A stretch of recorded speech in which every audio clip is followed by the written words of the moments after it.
What's up, everyone? Alright, let's get right into it. You read the title. I got a pec strain. For those of you who don't know, a pec strain, basically there was a small tear on my muscle right here. Basically how it happened was I was benching and I was able to go all the way down, and then maybe like 1 or 2 inches coming off the chest, and all of a sudden, boom, this arm went down. I felt the pop and I heard the tear. I don't know if you've ever torn a muscle or pulled or strained anything, but you can actually hear it. It sounds like Velcro. So right when I heard it, I'm like, ah, man, alright, let's help me rack it up. Right away, inflammation started on this side, so it looked like my pec had like a tumor growing out of this way, and I was wearing a relatively like tighter fitting shirt, so everyone was like, bro, I'm like, what happened to your pec? So I'm like, it was pretty noticeable even going through the shirt, but oh well. So this is just gonna be a video showing what it is that I can do to kind of rehab this pec, or speed up the rehabilitation process. Right now I am exactly 9 days since it happened. So it happened on a Monday, okay, in the evening, benching, strain. After that, for the first 72 hours I was just applying ice and compression. So I was grabbing a bag of ice, putting it on there for minimum 20 minutes, but 20 minutes on average, it was like roughly like 20-25 minutes on, then lay it off, and then another 25 minutes, because obviously you don't want to leave ice for a prolonged period of time. That could actually cause more harm than good. So I was just aiming for roughly 20 to 25 minutes at a time. And afterwards I grabbed like those big elastic bandages and just adding some compression to this area right here. So ideally, minimum, you don't want to add heat until after those 72 hours, but even after those 72 hours I was still tender to the touch, so I'm like, oh, it was still a little sore. So I added heat for a couple more days, and then finally, after once all the soreness and all the inflammation went down, now I start adding heat. Started adding heat and instantly felt a lot better. And now 9 days in, feeling good. Now I'm gonna start getting some fresh blood flow into that muscle, because the last thing you want to do with an injury is just let it heal on its own when doing nothing. If this happens, then it's gonna heal very rigid, very stiff, and most likely it could lead to re-injuring, because now that it's so stiff, if you go to stretch it and go through the range of motion, it's gonna overstretch again, cause it to re-tear. So when it comes to these exercises, remember, it's just to get some blood flow in there, not going for a pump, not even going to try to actively flex the chest. I just need to get some movement in there, get some fresh blood going into that muscle. So all of these just very, very light, slowly building up the flexibility. Again, I don't want to push too hard, because again, I don't want to get re-injured. So let's get on with the first exercise. So keep in mind, a lot of these exercises are going to be what I feel is right for me. I talked to some of the athletic trainers at school. I talked to one of the students who's a physical therapy student. Plus, I looked around YouTube, Google, see what's the best rehab exercises and the best time frames of when you should start all these things. And obviously, I'm also going to listen to my own body, because everybody's healing process is a little bit quicker, a little bit slower. It's individualized to them. So after talking to them, the athletic trainers, PT students, YouTube, me personally, all right, this is what I come up with. So first thing I'm going to be doing is just some simple air press. Basically going through the range of motion I would with the bench press. I can go all the way down without feeling a slight stretch, so that's good. Last week that was definitely a no, so I'm just gonna go roughly 10, 9, 10. All right, so I definitely felt a little bit, I mean, I feel just a normal stretch you would feel if you were going to the bottom range of motion, but it didn't feel like it's so tight that I'm forcing the stretch. I didn't feel like I was forcing anything, so that's good. So I'll do 3 sets of 10 with that, and after it I'll do 3 sets of 10 just opening up diagonally. And right here, right when I get to roughly this range of motion, so if you're looking at me from the side, I'm not even putting my arm all the way up, just up to here, I feel like that tightness, like if I go any further I'm gonna be forcing it. So I don't want to force it too much, just enough to get a very slight stretch. And again, I'm gonna go for 10.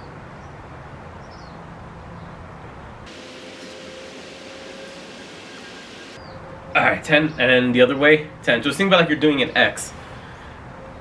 And then on this arm, I don't feel anything on the way down, so that's good. I could go a little bit deeper, keep hitting this.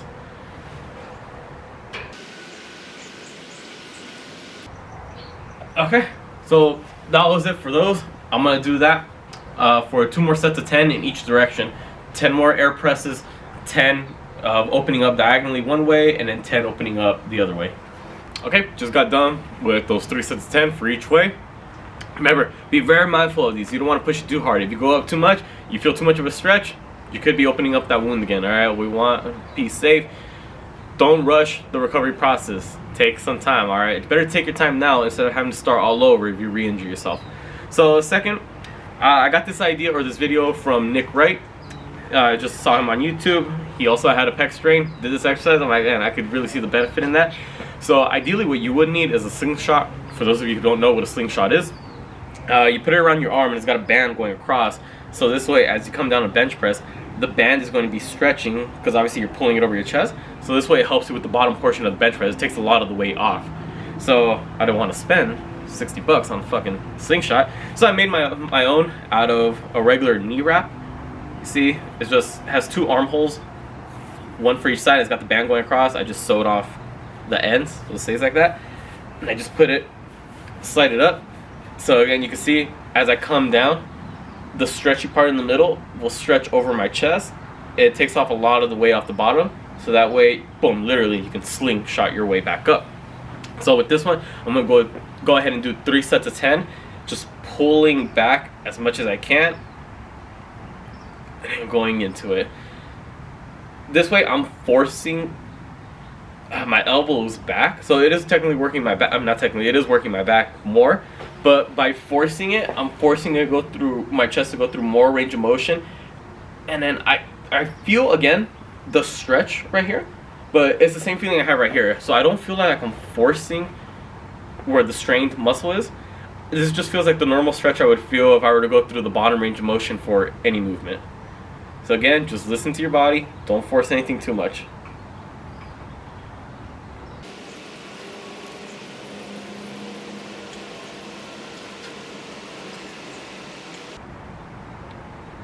And 10. Alright. That wasn't so bad. So I'm going to be doing that for 2 more sets of 10. And since we're on the topic of the slingshot, when I go back to regular benching and I start adding some weight on the bar, I'm definitely going to be using this. Let's just say I get up to the point where I can finally hit 1 plate on the bench press again. Okay, I'll put the 1 plate, but I'll throw this on, so that way instead of feeling 135 at the bottom, I may feel like 105. So it takes off 20 pounds off the bottom. This is good because this is where the muscle right here, where it tore, this, the bottom part is where it's going to be most vulnerable. So I want to protect that area as much as I can. And then once I know I'm 100% ready to go, then I can start getting rid of this and just hitting straight weight. But for now, playing it safe. While I'm doing this, I could just talk to you all more updates of how else this injury has affected, or what could affect it.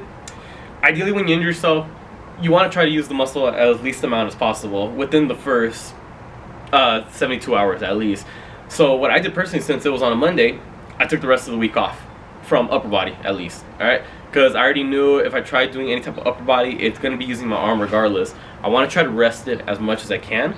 Unfortunately though, it's kind of hard to rest the pec on the side of your dominant arm. I'm left-handed, I strained my left pec, so I was kind of fucked. I had to use my arm every day no matter what. It's hard for me to brush my teeth with my right hand. It's just, so I was like, okay, whatever. But I feel like I did a pretty good job trying to use that as least amount of possible. When it came to putting on my backpack, I had to swing it over with my right arm because this one's the one that can move around and slide the other strap on. No big deal. At first it hurt to put a shirt over because lifting over my head directly like that put too much of a stretch right here. So I was just wearing a bunch of zip up hoodies, so that way I don't have to lift my arm. I can just slide the hoodie or the sleeve up my arm and then zip it up the middle. So that worked fine. So if you got an injury like that, just know, zip up hoodies. That way you don't have to pull your arm directly over your head. And then when it came to leg day, I'm like, all right, I can't really do any type of pressing.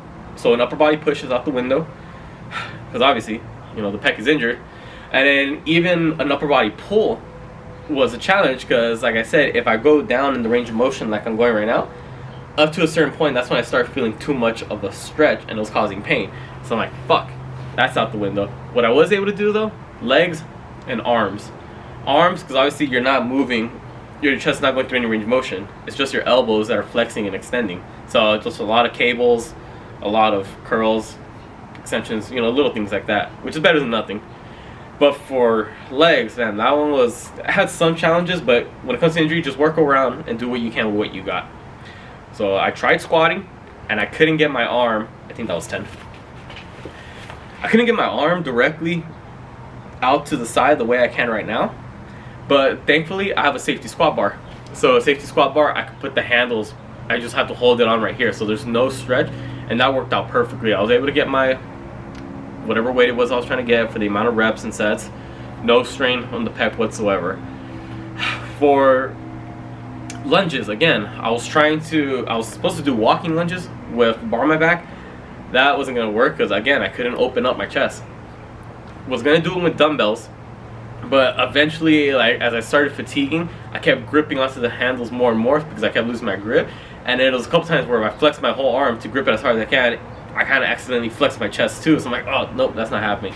So what did I do? Instead of doing walking lunges, I did a regular split squat with the safety squat bar again. So I just had to stay in that position and do the split squat, each leg, no problem. For deadlifts, that one I can go through the range of motion, but I only went up to 185, and at that moment I was just going real slow and controlled because I felt if I went any heavier, I would have accidentally, contracted my chest, which is not what you want because every time I triggered it, it will hurt. So again, just do what you can with what you got. Don't force it. Just find ways around your limitations, and you'll be surprised what you come up with. So I got one more set of 10 with this, and then I'll show you what's next. Okay, just got done with the slingshot presses.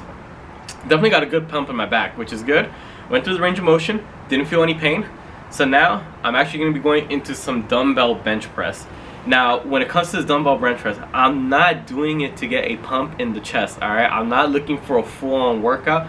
I'm just doing it so that way I can get a decent enough stretch. Again, increasing that range of motion where it's tight right here, but without forcing it to re-tear, alright? I'm just trying to get some blood flow in there. Remember, you want blood flow. You want blood flow. You don't want to get a pump, because if you want to go pump, your ego's going to get to you and you want to just go bam, bam, bam, like a bunch. Nah. No, just get some fresh blood in there, alright? Get a lot of it, as much as you can. That's going to help you recover.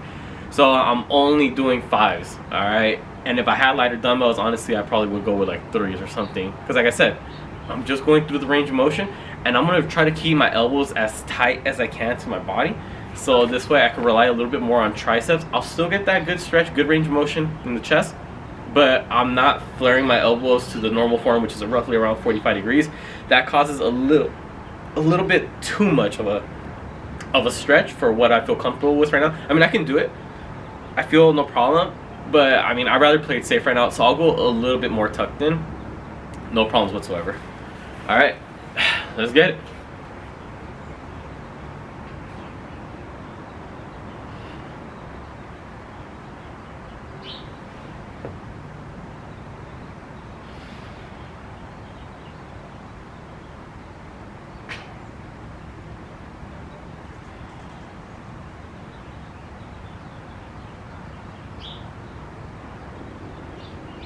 Alright, change of plan. So even with the 5-pound dumbbells, it's not a painful feeling I'm feeling, but it does feel uncomfortable. I feel like the what's the best way I can say it? I feel like the tenseness of that strain, and I just don't want to risk re-tearing it. So I'm going to drop that. Instead, what I'm going to be doing, I'll go through the regular range of motion of a bench press, but using a PVC pipe. So this thing, it weighs nothing. This way, I could just go through that range of motion still, no problem. 5s, a little bit too much resistance. I feel like the injured part, I feel it working a little bit too hard than what it's supposed to right now. So let's play it safe, all right? I'm not trying to get re-injured. I'm trying to, heal myself. All right, let's get it.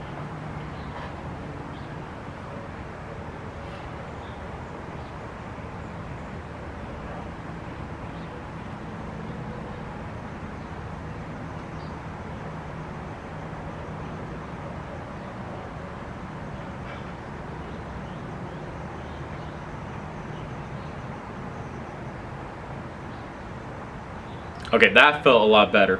The first few reps, I still felt that like pulling and tightness feeling, but after a while, now it just started feeling normal. So you see, if pec is starting to get used to it. At first, a little uncomfortable, but just adapted right there. So again, just using a PVC pipe, weighs nothing. It's very light. You can use a broomstick, whatever. If you have like a very small, I don't know what they're called, those things that Olympic weightlifters use for their warm up. It's I think they call it a stick, and it's just a very light metal rod. I think they go down to like 1 pound. So if you got anything, you can use that as well. So after this, what I'll do is I'll hit the muscle with some light massaging. Okay, so you can use a tennis ball, whatever, because what I want to try to do is realign the scar tissue. So when you get an injury, scar tissue is going to form on that injury site. But the thing is, the scar tissue will form kind of like in a cross hatch pattern. So we got vertical lines going like that, and we got horizontal lines going like that. Okay, but the thing is, scar tissue is not flexible the way muscle is. Okay, so what you want to do to avoid re-tearing that, because remember, if you try stretching something that's stiff, it's gonna rip. So I want to try to roll it so that way I could realign that scar tissue to the point where instead of a cross pattern, they're all parallel and going in the same direction as the rest of the muscle fibers. So which ones are the ones that run against the muscle fibers? It's the ones going vertical, because remember, in your chest, majority of your muscle fibers will go somewhat in this direction. Obviously, the higher you get up in your chest, the more diagonal it'll be. But on average, right here at the injury site, most of them will be going in this direction. So I want all of them to line up like this. So that means I have to try to realign and massage that scar tissue that's lining up this way. So what I'll do is I'll grab a ball and start rolling up and down like this. And then afterwards, I'll go into some stretches so that way it can stretch them out and realign them this way again. Okay, just got done with my last set, the bench press with that, with that PVC pipe that weighs nothing. So now, going on to massage this area. Again, I'm not aggressive, it's not a deep tissue massage. I'm not trying to, like, you know, really go in there and just attack it. It's just enough to get a little bit of feeling in there. But what I am going to be using is this ball that has a bunch of little spikes on it. That way it digs a little bit deeper, but it's not too uncomfortable. Some people might find it uncomfortable, but obviously work to your tolerance. Don't push it too hard again. So I'm going to be working going up and down because I want to try to realign that scar tissue so that way it runs parallel with the other fibers on there. So I'm going to set the ball down on the seat and I'm going to be rolling myself on it, just relaxing the muscle, not going to contract it, you know, just working in that area. And I suppose if you have like a Theragun or whatever, you can use that as well. Just do what you can with what you have and do not rush the recovery process. Time will heal it. Obviously, there's going to be some spots that are a little bit more tender than others, but you know, that's as expected. No big deal. Not my first injury, been through this before. The last thing you want to do when you get injured is just be bummed out. Alright, the psychological toll it can take on you if you can't, you know, train, if you really love training. And just let it happen. We all get injured eventually. It's not at the end of the world, alright? Don't cry over spilled milk. Injuries are going to happen regardless. It's not forever. You'll be fine. Just give it a couple weeks, maybe a couple months. You'll live. Alright, there's worse things happening in the world. You're crying about your little pec strain. Pathetic. Just let it be. Focus on your legs in the meantime. Okay, and in some areas I like to just sit on it. It actually feels really good in this specific area. There we go. So just sit on a couple of those areas for a couple seconds. As you get more comfortable, as the weeks go by or the days go by, whatever, up to you, you can start applying a little bit more pressure on it. Now keep in mind, I'm not just hitting the area where the injury happened. I'm hitting all the areas around it. Alright? Because you never know if those took some damage too. So I'm just like to play safe, get every bit of it.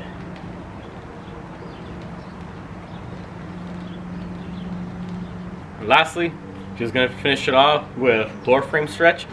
So you just have to do it against any upright surface. Arm bent 90 degrees. And I'm just going to gently turn my chest away from it. I'm only going to go up to there. Just up to here, because at this point I could already feel a good enough stretch. I don't want to overdo it. So just sitting in that area and just holding it for time. I'll hold it for 3 sets of 30 seconds. You do what feels comfortable for you. Just holding, just breathing. Obviously if it feels too much pain, back it down. If you can go a little bit more, but do not force it, alright? If you force the stretch too much, you might re-tear that muscle. Okay, just hold it. Okay, that was it for the rehab. Honestly, took maybe 10 minutes for everything combined. So started off with the air presses, then did opening up one way, then opening up the other way. Attempted dumbbell bench press with the elbows really tucked in. That's not happening. My lightest dumbbells are still a bit too heavy, so felt a little bit too much strain on here for what I feel comfortable with. Easy. Swapped it out for the PVC pipe. Bench press, going to the range of motion. Afterwards, started massaging it, rolling it out, and then finish off with some light stretching. That's it. All the regular exercises, 3 sets of 10, stretching, 3 sets of 30 seconds each hold. So there you have it. That's what I'm going to be doing for these next couple of weeks. Again, when it comes to the injury, you're just trying to get some blood flow in there. Don't worry about building up the muscle. Muscle atrophy is going to happen, all right? You're going to lose a little bit of gains. No big deal. You'll gain it back. Right now, I'm just trying to get a lot of blood flow in there. I'm trying to restore this range of motion. Since this injury happened last Monday, this week was the first week of October. So I already laid out the plan ahead. I already told myself mentally, I'm going to use all of the month of October to just get me to a point where I could comfortably bench press again, okay? And then I'm going to use the entire month of November to get my strength back to right around where I used to be, okay? So my max bench is 275. So by the end of November, so I have exactly 2 months from now, I'm going to try to at least go for mid 250s, mid 200s, okay? No big deal. Take your time with it. It's only 2 months out of your entire life that you're going to be injured. If it's something like this, for me personally, I got a feeling I'll recover 6 to 8 weeks. That's ideal for me, all right? No big deal. It's only 2 months out of my whole life. Any gains I may lose, I'll gain them back within November and maybe December, all right? It's not the end of the world. Don't be so hard on yourself when you injure yourself. All right, there's worse things happening in this world, all right? People are going through worse shit. Your injury is nothing compared to serious problems, okay? It's something minor, like a pec strain. Big whoop. So, do what you can. Do your research. Talk to credible people, all right? I'm not just going to listen to any random YouTuber that I see injured. I looked up a lot of physical therapy channels, a lot of athletic training channels. Nick Wright was the only one I would say is a non-credible source, but at the same time, I mean, he's very knowledgeable in powerlifting. He went through the injury firsthand, so I'm like, all right, I took what I feel was good from what he had to say. At school, talk to the physical therapy students, so like they know because they're actually studying this. Talk to the athletic trainer. They work with athletes. They've dealt with pec injuries before. They know what to do. So I was listening to them. Talk to my teacher for exercise physiology. Hey, what are her thoughts? What I can do. So just listen to credible sources, and also piece out what works best for you. Sometimes what they say may not line up with you because, you know, maybe your recovery process takes a little longer. Just listen to your body as well, all right? Everyone's going to be a little different. Everyone's going to recover at a different rate. Some people are going to favor some exercises. Some people are going to favor others. It's all about you and your body. With that being said, please like this video, subscribe to the channel. All the links will be down in the description below to not only my account, but also my girlfriend's accounts and our couple's accounts that we have together. Please follow, like, subscribe to all of them, and we'll catch you all next time.